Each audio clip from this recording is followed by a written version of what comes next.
Quick question. If you were in the world of Tensura Slime, would you clap pre-Kijin Shion? Especially if you didn't know she could transform into her Kijin form. Would you still tap that? Let me know in the comments below. Anyway, let's get to this video, Chads. In Plath Manor, our team, still visibly worried, found themselves in the company of the new head of the Plaths, Silderera. Her name is too long. Let's just call her Plath Mommy. Plath Mommy acknowledged her family's past involvement with necromancy, admitting the punishment they had received was justified, even though the culprit was her own father. Given the circumstances, she demanded that the Ranfelts face their rightful punishment as well. Alias, the eccentric priest, eagerly agreed, shifting the blame entirely onto the Trist parish, exonerating the Plaths. The guys got skin as thick as Karnak's. Taking advantage of the situation, Alias requested Plath Mommy's help in infiltrating the Ranfelt mansion. The Ranfelts had recently doubled their security, making entry nearly impossible. Ever direct, Alias proposed a frontal assault, reasoning that the Ranfelts lacked significant military forces in the mansion, making the operation achievable. Still uneasy about the wild card that the necromancers represented, Plath Mommy questioned whether it was truly feasible. Alias assured her that his team, Karnak and the boys, had ample experience battling necromancers. Late that night, the Ranfelt mansion loomed like a fortress, with guards patrolling every corner, leaving no blind spots. Outside its walls, soldiers of the Plath Syndicate, dressed in black assassin gear, prepared to strike. They lit makeshift Molotov cocktails, launching a full-scale attack, eager for revenge. Cursing the cowardly Ranfelts, they unleashed a barrage of explosive bombs. Caught off guard, the Ranfelts scrambled to defend themselves. Our team took advantage of the chaos, stealthily infiltrating the mansion's grounds. "Hurry up," Alias urged. He could sense the stench of necromancy from within the mansion. However, their stealthy approach was soon interrupted by a group of senior knights charging at them. Taking the initiative, the blue-haired mage unleashed a devastating fireball, obliterating the knights in a fiery explosion.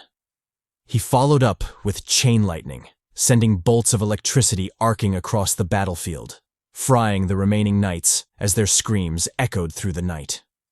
Redhead Mommy leaped into the sky, her sword glowing with a crimson aura as she used the moon as a backdrop. With a single aura slash, she cut the knights in two. She landed heavily, her aura alone knocking back several knights.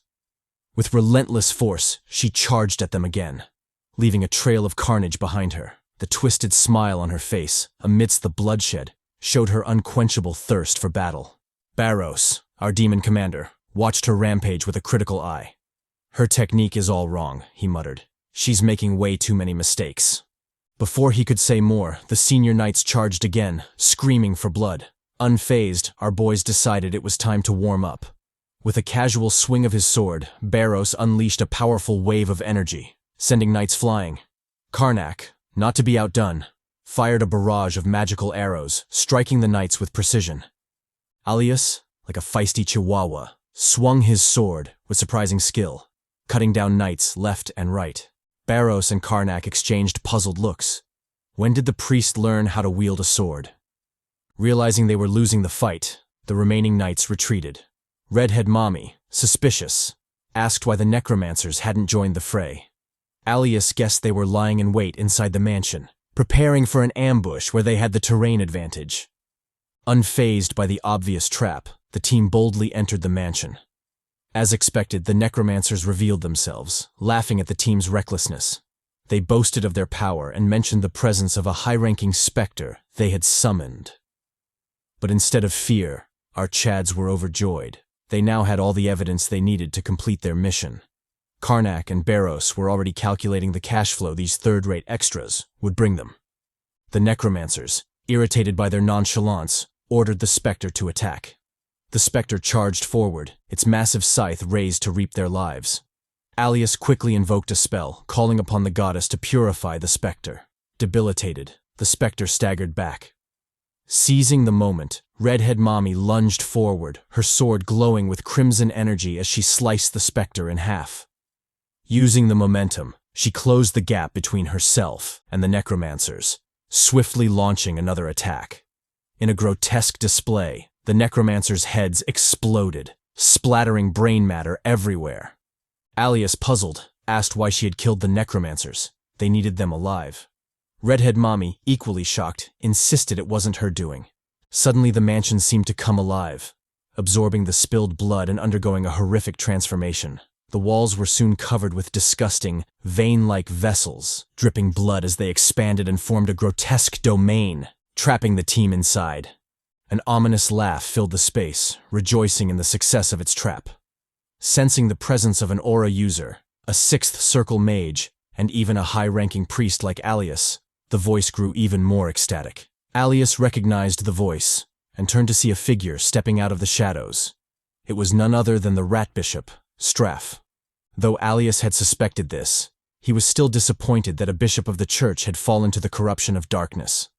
The situation grew even more dire as the blue-haired mage and redhead mommy discovered that the exits had been sealed.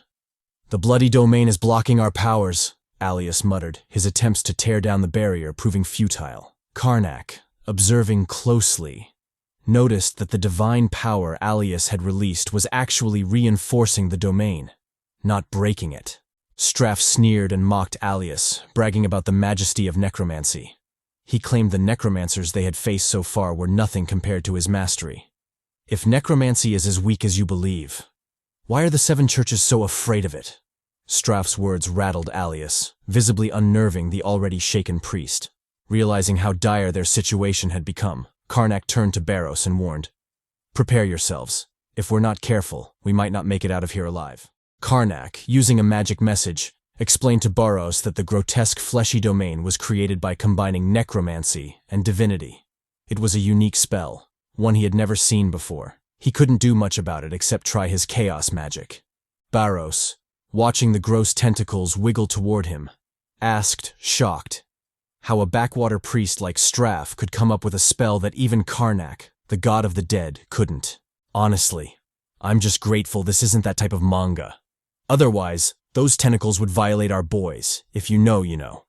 Their short dialogue was interrupted by a grating voice, reminding them of their precarious situation. Accompanying the voice was the loud thumping of heavy footsteps. Something big was coming. Alias, still tripping hard, noticed the new addition to the party, and it didn't bode well. The new guests were giant crimson flesh golems called chaotic golems, necromancers' puppets. Acting on their master's orders, the chaotic golems charged at the group. Leveraging their momentum, they threw a devastating punch at our boys. Alias, invoking the goddess Mommy's blessing, erected a barrier, barely blocking the punch. His brief moment of triumph was cut short by cracking sounds. The barrier wasn't going to hold. Asking Alias to buy him a little more time, the Bluehead began his spell chant, conjuring a massive fireball intending to burn the flesh golems to smithereens. However, the golems weren't going to sit back and wait. With a final push, one broke through the barrier, delivering a devastating blow to Alias and the Bluehead, rendering them unconscious. Successfully capturing 2 of the 3 high-priority targets, the golems reported to their master. Straff instructed them to lock the captives in the basement. Redhead Mommy, hoping to rescue the captives, launched a deadly attack on the golems. Her confidence shattered when she noticed the blow did no damage. Panic visibly showed on her face. In a swift motion, the golem caught her, trapping her in its hand. Deeming their mission complete and the rest of the team worthless, the golems turned to leave. Our boys are really getting hated today. Everyone thinks they're NPCs in their own manhwa. In a single strike, Baros chopped off the golem's arm, freeing the mommy, showing everyone that they're definitely not NPCs. Adjusting his stance, our boy delivered a stab to the golem's chest, destroying its core and the golem with it. Watching the fearsome golem be taken down so easily, the red mommy couldn't help but be shocked. She asked Baros how he had managed to destroy the golem without using aura. Baros noted that it was a difference in experience. He knew the golem's weakness, the area in their bodies devoid of magic. A single blow to that area was enough to end it, though the difficulty lay in locating it, as it kept shifting. Urging the red mommy to take care of herself, he continued his assault. His stamina wasn't endless, and once tired, he'd be vulnerable too. The red mommy asked when Karnak planned to join the fight. Unbeknownst to her, our boy was already in the fray, secretly using necromancy to launch attacks at the golems, knocking them back. His attempts to discreetly seize the flesh domain for himself failed pathetically. He had to figure out a different solution. Launching a massive mana slash, Karnak took down multiple golems simultaneously. Using the few seconds of respite, he pondered how there could be spells in necromancy that he wasn't aware of. It seemed highly unlikely. Something else was going on, and he had just the method to test his theory. Straff, watching his golems get easily decimated by Karnak and Baros, raged. He regretted underestimating our Chads, contemplating whether to absorb the necromancy scrolls sealed by the Hatoba order. He needed an edge to win. Our Chads and Mommy, still wreaking havoc in the flesh domain, were stunned by the loud shrieking voice of a Banshee that joined the fight. Karnak acted fast, erecting a magic barrier for defense. He signaled to the Red Mommy to enter the barrier. Startled, the Red Mommy, slower than the boys thought, noticed the Banshee already upon her. She tried to run away, but pathetically failed. She launched a counterattack to buy herself some time, but it was futile. The attack phased through the Banshee, doing no damage. With a devastating claw slash, the Banshee landed a hit on the Red Mommy's hand, dealing corrosive damage. Finally incapacitated, the Red Mommy was also captured. Radiating a majestic aura, Karnak rejoined the fight. He taunted the Necromancer, calling him a noob. His taunts weren't baseless, though, as the flesh barrier around them began collapsing. Panicked and watching his Banshee disappear, Straff wondered what the hell was going on. Karnak, showcasing his true majesty, smugly replied that he had simply unleashed his domain on top of Straff's, reiterating that Straff was just an NPC. Enraged, Straff summoned more undead knights to join the fight. Baros, puzzled, asked why he could still summon the undead even with the barrier destroyed.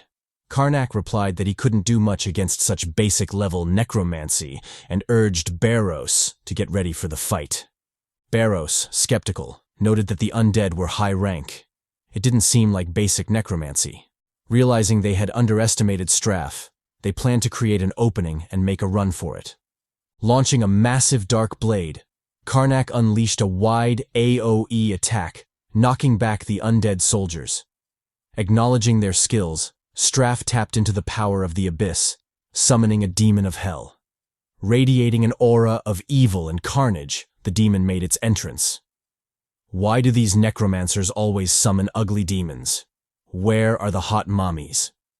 The Hellspawn, acknowledging Straff as his contractor, asked for his wishes. Ecstatic, Straff commanded the demon to destroy Karnak and Baros. Puzzled, the demon wondered what the fool was talking about. Our boys had apparently checked out, leaving behind only illusions. Taunting Straff for being a noob, the illusions dispersed. Fuming, Straff cursed the duo. Outside the manor, our boys, as chill as ever, were enjoying the night breeze. Karnak, still teasing Straff for being an amateur, said he should have focused on more spells instead of relying on a single one. Expecting the Ranfelts to search Plath's manor first, our Chads knew they couldn't seek refuge there. Their nonchalant chat was interrupted by the Red Mommy, who, heavily panting and still injured, called them lying, scamming necromancer bastards who were only after her cheeks. Karnak, still donning his merchant smile, explained that they were currently outside the city to treat her wounds, and had no intentions of clapping her cheeks. They were trying to be decent people, but erasing some of her memories was inevitable. Having lost feeling in her arms, the Red Mommy knew she couldn't live normally, let alone hold a sword. Overwhelmed by sorrow, she asked Karnak to end her life. Damn, I never thought I'd see Red Mommy make that kind of face. Our boy needs to heal her and make her a waifu. Watching the broken and devastated Red Mommy, Baros couldn't help but pity her. Turning to Karnak, he asked if our Chad could use a healing spell to treat her. Karnak reminded Baros that necromancers were essentially agents of death. Healing would go against the natural order of life. Unrelenting, Baros asked if there was anything he could do using necromancy. Karnak replied that although unlikely, there was indeed a possibility of success. The Red Mommy, grasping at straws, asked if she could really be cured. Karnak replied that it was possible, but it came at a price. She had to become his servant. Leaning close to the Red Mommy, with a serious expression matching the situation, he asked if she was willing to become the servant of an evil necromancer. Red Mommy, visibly spooked, debated the issue. We learned that a necromancer can control a person's soul, essentially turning them into slaves. Numerous adventurers had fallen prey to such fates, eventually dying horribly. Terrified by the mere thought, Red Mommy knew she couldn't accept it. Baros, laughing at Karnak's cunning, asked if he had mentioned the servant contract on purpose. Karnak admitted to taking advantage of the situation, hoping he wasn't asking for too much. Karnak, unlocking his charm, told our mommy he wouldn't force the issue. It was her choice to make. Taken aback by our boy's charisma, the Red Mommy asked what would happen if she accepted his offer. Karnak informed her that signing a contract would give him access to her soul structure, allowing him to restore her arm. She would still maintain her free will as a servant, but certain restrictions would be inevitable. Betrayal meant death. Red Mommy, thinking it over, realized that although dangerous, it wasn't much different from a knight's vow of loyalty. It was a choice between losing her freedom or her future as a swordsman. Making a difficult decision, the Red Mommy decided to take Karnak as her master. Karnak asked if she was sure of her decision. With a firm tone, Sarathi, the Red Mommy, answered yes. Calling upon his majesty and power as the Lord of Darkness, Karnak formally invited Sarathi Allen to become his servant. The Red Mommy agreed. With the power of the contract granting him access to Sarathi's soul, Karnak's power flowed into her, gradually healing her arms. Though she felt discomfort, the Red Mommy persevered, knowing she would regain what she had lost. Finishing the treatment, Karnak invited the Red Mommy to his service. Gazing at her fully healed arms, the Red Mommy beamed, acknowledging our boy as her master. Finally, our boy got a whiffu. I was almost giving up. Congratulating the Red Mommy on her choice, Baros pointed out the main issue at hand. How were they going to rescue the captured Alias and Bluehead? Karnak admitted that Straff's necromancy was stronger than expected. He couldn't defeat him using just chaos magic. He would have to resort to large-scale necromancy. Baros, worried, asked if that wouldn't destroy the whole city. Karnak replied it was their only card to play. They could either save their friends while destroying the city, or abandon them to preserve it. Red Mommy, puzzled by their reluctance, asked if it was really such a hard choice. Saving your friends, no matter the outcome, was definitely the right thing to do. Completely missing the point, Baros bravely declared that as long as the intentions were noble, even committing vile deeds was justified. I'm not sure that's how it works, buddy. Convinced by their new twisted logic, our Chads enthusiastically charged to rescue their friends. Back in the city, the soldiers of the Ranfelts were conducting a thorough sweep, driving the inhabitants from their homes and demanding to know the whereabouts of the escaped trio. Vexed by the sudden late-night orders, one NPC from the Ranfelts calmed his frustration with a bottle of beer. A second NPC confronted him, asking why he was slacking off. Enraged by the nagging, the first NPC asked if he was trying to start a fight. The second NPC's sword moved on its own, attacking the first.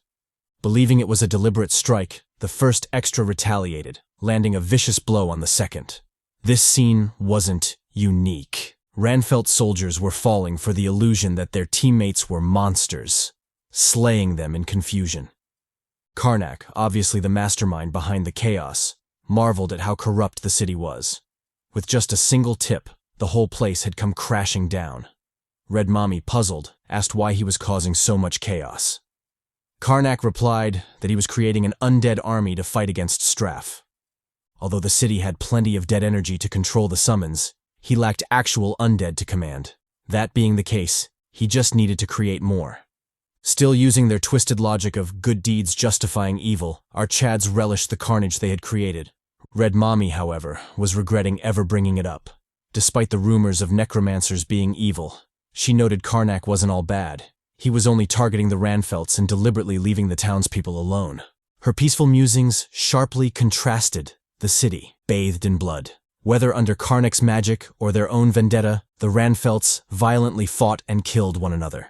Satisfied with the carnage, Karnak unleashed his spell, summoning his undead army to awaken. Responding to their king's command, the undead soldiers rose, forming a death army that charged straight for Straff and his legion. Watching the army of death and their king, Red Mommy wondered if it would really be okay serving someone like him. Back at the Ranfelt mansion, Karnak's army of the dead faced off against Straff's legion. Like many times before, our boy had yet again underestimated Straff's power, leading to a desperate battle between the two forces. Straff had managed to summon a death dragon and trumpeters, greatly shocking Karnak.